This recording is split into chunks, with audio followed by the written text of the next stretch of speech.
Magandang araw, boss. Nakita ko po ang video mo sa Concrete Works. Sa video mo, ipinapakita mo ang tamang pamamaraan sa mixing at estimate para hindi maraming masayang na materials. At nagustuhan ko po yun. At boss, pwedeng pasuyo. Gusto ko lang malaman ang pamamaraan mo sa pagtatiles. At kung pwede, Tagalog po para mas maintindihan po namin. Medyo mahirapan tayo ngayon, guys. Subukan nating managalig. Pero sige, accept the challenge, no? Salamat nga pala sa inyo dyan. Mabuhay po kayong lahat. Okay. Sa totoo lang, ang pagkuha o pag-calculate kung gaano karami ang magamit nga tiles ay simple lang.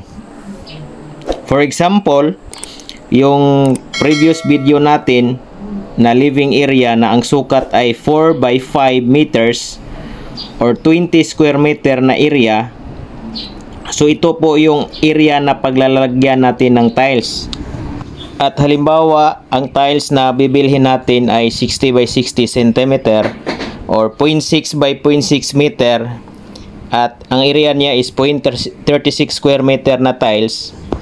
Ang una nating gagawin, yung 4 meters na sukat, i-divide lang natin sa 0.6 meters na sukat ng tiles. So, equals 6.6 or 7 pieces na magamit natin na tiles. Sunod, ang 5 meters, i-divide natin sa 0.6 equals 8.33 or 9 pieces na tiles ang magamit. I-multiply lang natin ang 9 at 7.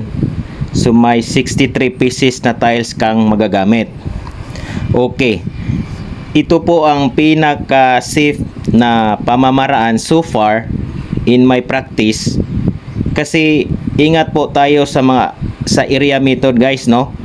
Na kung saan yung area ng paglalagyan ng tiles ay i-divide mo lang sa area ng tiles. So for example, yung 20 square meter na area na paglalagyan ng tiles, i-divide mo lang sa area ng tiles na 0.36 square meter.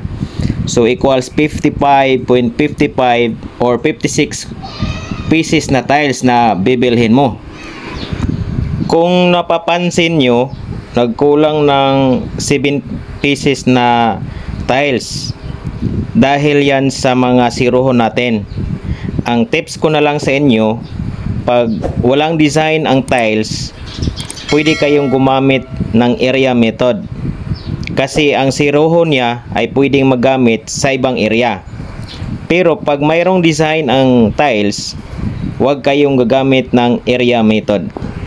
Ngayon, paano tayo mag-mix ng dry pack? Ang dry pack po, in my practice, may tatlong class mixing akong sinusunod.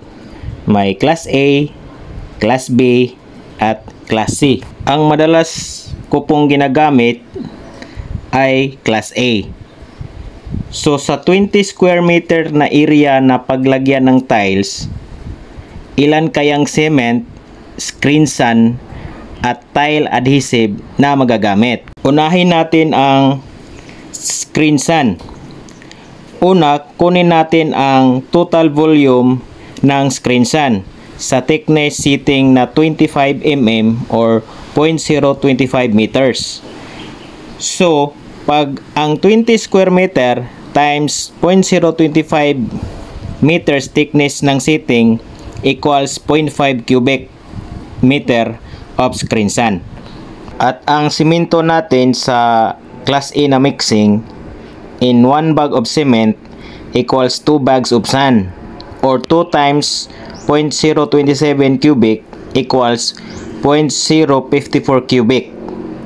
And then by ratio and proportion, makukuha natin ang quantity ng cement, and that is 9 bags. Ang pagkuha naman sa quantity ng tile adhesive, for example, gagamit tayo ng 20 kg tile adhesive. Ang coverage niya ay 3 to 5 square meter. So, ang gagawin lang natin, just divide 20 square meter by 3. So equals 6.67 bags or 7 bags of tile adhesive. Okay.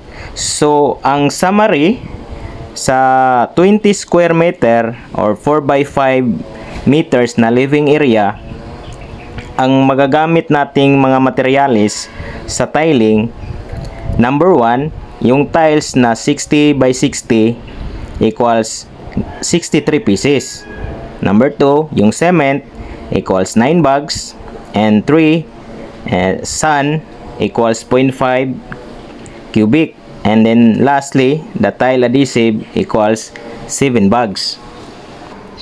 Okay. Sana may natutunan kayo sa araw na to, no? Hanggang dito na lang at marami pong salamat.